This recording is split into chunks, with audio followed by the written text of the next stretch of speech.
Hey guys, welcome back to my channel. Today I am really excited to be trying out a brand new foundation that just came out today. I will be doing a first impression of the Huda Beauty Faux Filter Foundation, and I have to say I have some pretty high hopes for this. I have been an avid follower of Huda. I enjoy most of her makeup. The first palette was okay. The second palette I really like. I love her lashes, her lip products. So she definitely has some big shoes to fill. I'm really hoping that her foundation really hits the mark for me.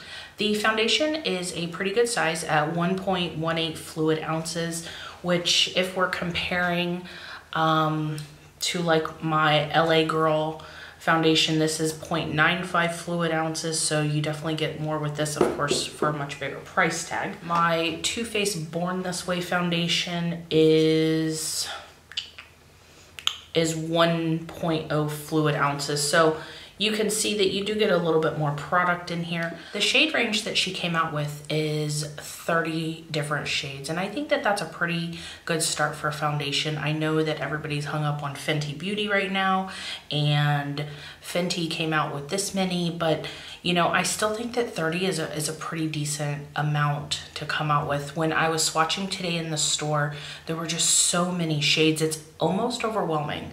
I did have some problem picking out my shade because the undertones kind of threw me off. I initially went thinking that I was one color. I swatched it, I wasn't really excited about it, but all of the ones around it I really didn't think really matched either. So I'm really hoping that this matches, because it was difficult to get a color match because there were just so many people, because here in the UAE, it's actually in the store so you can try everything, which is really nice. So you're not guessing on a shade. If we talk about packaging, I like the packaging. I think that, you know, it's simple. It is plastic though. So, you know, I do think that whether the product is good or not, I think that people are probably going to have a little bit to say about the packaging. I did anticipate it being like a nice glass packaging coming out behind, I think, like Fenty and even, you know, Too Faced foundations and things like that. The plastic packaging is a bit lackluster. But, you know, if it holds the product and it doesn't break or crack if I drop it on my tile floor, I think it's going to work for me, because I have lost many foundations to my tile floor if I drop them. Rest in peace to my Dior foundation. You do get a pump with this, which I do appreciate, because I hate foundations that come in a bottle but with no pump. So I am going to use a brush with this. I will use my Tarte Kabuki brush to apply on at least one side. Okay, so on the Sephora site for this exact color, this is Shortbread in 200B. This is an ultra light skin tone with beige undertones. So that is what the B is for, is a beige undertone. They also have a G, which is for golden undertones. And then they have an N for neutral undertones. Now, I'm thinking that this one may be a little dark, because I really couldn't find one of the light shades that had the right undertone, that didn't seem to pull to orange or just completely white and pasty. So we'll see how this works. This is the first shade in the light series. And from the Sephora site, it says that this is a velvety smooth liquid foundation that delivers a full coverage and airbrushed finish for a second skin look. It's packed with ultra refined pigments that visibly erase blemishes, conceal hyperpigmentation, smooth skin, and blur imperfections. I hope so. The formula blends seamlessly, creating a second skin look with just one pump. Just one. That's a pretty big claim for a foundation. The shade range includes the perfect color for every skin tone and ethnicity. So let's see if she lives up to one pump. So I am going to take just one pump of the foundation.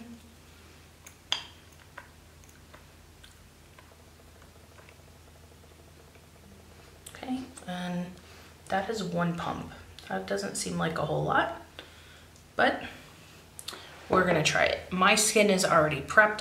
I used my Aqua Bomb for a moisturizer, and then I also used the Professional to fill in just in my T-zone, which is what I normally prime with every single day.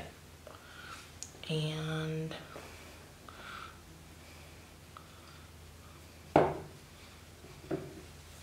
ooh, she's really, really light.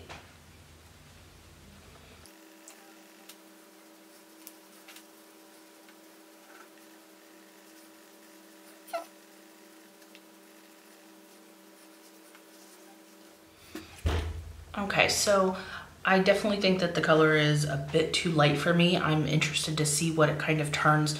Right now, testing it to my chest isn't, because I'm hot, I don't know. This always happens though. So I will say that it dries really, really quick.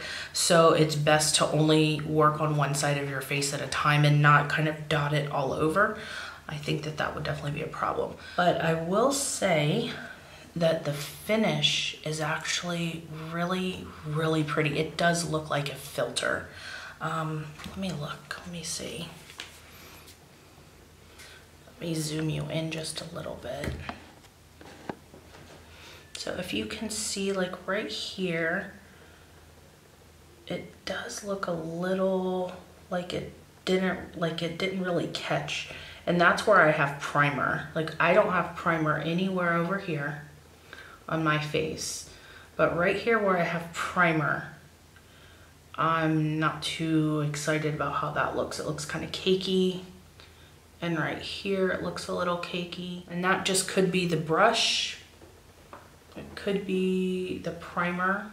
So this is really the difference between obviously the foundation side versus no foundation. You can see it definitely covers up a lot of the red, and as the color sits, it does look like it's changing a little bit, maybe getting a little bit darker. So this color may actually work for me. I'm wondering if I probably should have picked up the primer. I know I should have picked up the primer, but I have so many primers. So I did just use the one pump, and there's just a little bit left in my little dish. So I do think that one pump is not enough to do your face if you are trying to get a fuller coverage, for sure. I'm going to do one more pump, and or maybe like a half a pump, and I'm gonna finish up this side of my face. I will say that it is extremely scary seeing this color when it first goes on because it is so light, but it does change. I don't want to say it oxidizes because it doesn't have that orangey look. Okay, so this is actually, I look like a ghost in the viewfinder because I don't have my air conditioning on. So of course my body is like screaming for air conditioning, and this is super, super pale, which I'm kind of surprised because normally I am one of the lightest shades in the shade range. So for having a beige undertone, I don't know if this is the color or maybe that's not the undertone. I followed all the little undertone things that you're supposed to, but I think that I might have been better suited to go with like a golden undertone, or I could just mix it. It's not that big of a deal. And once I actually put powder and contour and all that good stuff on, it'll still work. But I will tell you, it seems a little tacky. I know it's only been on a few minutes, so, and it's definitely not transfer proof because just doing this, it is coming off on my fingers. Let me let this dry down just a little bit, and I am going to come back. I'll do a check-in here in probably about 5 minutes or so, just to kind of see if it dries down or if it still stays tacky. All right, so it's been about 5 minutes and we're still pretty tacky. This is definitely a foundation that you're gonna need to set, especially if you have oily skin. I don't know that this would be something that you're gonna reach for. I love the finish. The finish is absolutely beautiful. It is like a Filter. I think that it's more of a medium coverage. I think the Sephora site said it was like a full coverage. I'm pretty sure it's buildable to full coverage for sure. I obviously have issues with my skin always being red, as you can see from my chest, because if you look at my arms, I am super pale and super fair skin. So this color is not that far off. My chest always gets red whenever I'm hot or I start to film, because I normally don't have my air conditioner on. But I will say that the coverage is really nice, especially for an everyday. This issue a little bit, I think it could be because of the primer. So I will have to test this out with a few different primers, but I think right here, it looks really, really nice. It does look a little, and this could be just me, it could be, it looks a little choppy just right here. That could just be because of how this foundation actually blends, because again, it does go on and dry pretty quick. So I definitely recommend working in sections. So I'm gonna do a close-up so you can see the all over coverage.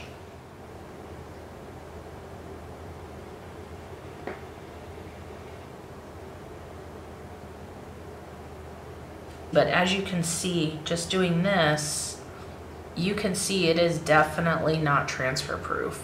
So you can see that this definitely is a foundation that you're gonna need to set. So I am going to set it real quick with a translucent powder and just kind of give you my final thoughts. Okay, so I just went ahead and I set the Huda Beauty Faux Filter Foundation with my RCMA translucent powder, like I set every single foundation that I wear. I will say that, I don't know, my first impression before I powdered is definitely a little bit different now after I put the powder on my face. I'm going to do a zoom in so you can kind of see what I'm referring to. So I feel like right here in this area, it just looks extremely textured, and I don't have texture on my skin there. So I'm not really sure what happened. And this only happened after I put the translucent powder on. So maybe I can't use that powder with this foundation, which is really odd because I have been able to use the RCMA no color powder with everything. I've never had an issue where it makes the foundation look a little funny. It almost looks like it wiped away as I was brushing. And maybe that's because it's so matte or because the foundation was so tacky. So you can still see a lot of the redness through here. You can see it on my chin. It almost looks like I've wiped it off. And the only thing I did was use this brush and I just bounced all over my face like I do every single day. So my first impression, I'm gonna say I'm a little disappointed. I really, really had high hopes for this. I'm hoping that maybe I'm gonna do a wear test tomorrow to see if using maybe a different primer is maybe gonna be my answer, because if not, that means I'm stuck with a foundation that I can't wear because our Sephoras don't take anything back. So that's gonna be a real disappointment. I will do just a few more close-ups so you can kind of see what I'm talking about here, especially on my chin. That's so bizarre. It just looked fine, and to get that tackiness away, I did the powder, and now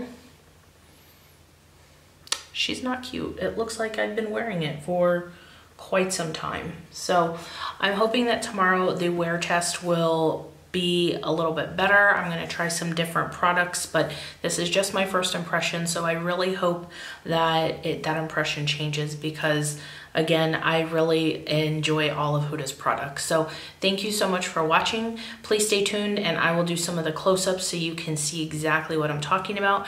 And also keep an eye out for my wear test that I'm going to do because I will give this product another chance. Thank you so much for watching. Please subscribe if you haven't already, and I will see you in my next video. Bye guys.